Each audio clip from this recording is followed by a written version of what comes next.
அண்டம் முழுதும் ஒன்றினுள் அடக்கம். அதுவே ஆனைமுகமெனும் ஓங்கார விளக்கம்.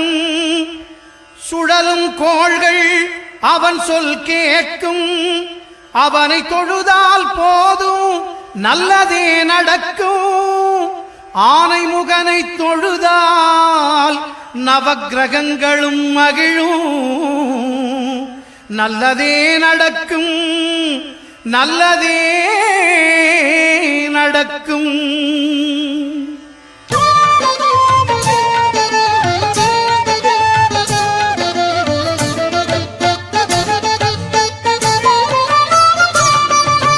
ஒன்பது கோளும் ஒன்றாய் காண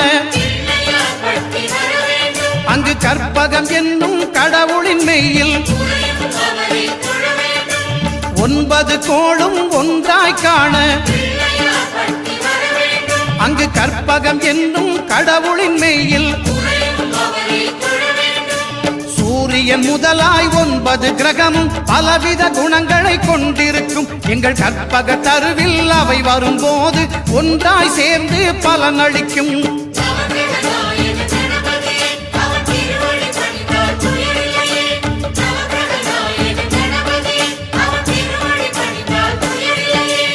ஒன்பது கோளும் ஒன்றாய் காண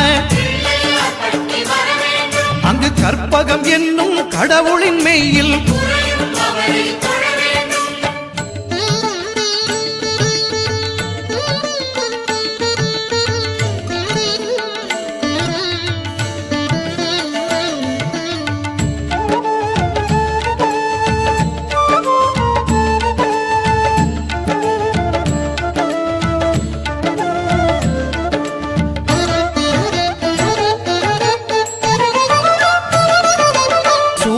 பகவான் ஒளிமுகம் காண அங்கு கற்பக தருவின் நெற்றியில் மலரும்.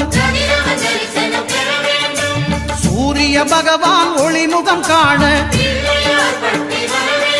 அங்கு கற்பக தருவின் நெற்றியில் மலரும். இருளை விலக்கி உலகை எழுப்பும் ஞாயிறு அங்கே குடியிருப்பான். அவன் ஆனை முகத்தனின் அடியவர் மனத்தில் ஒளியாய் வந்து கொலுவிருப்பான்.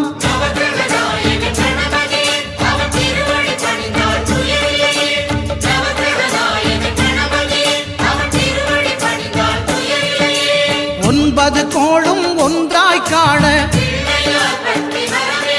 அங்கு கற்பகம் என்னும் கடவுளின் மெய்யில்.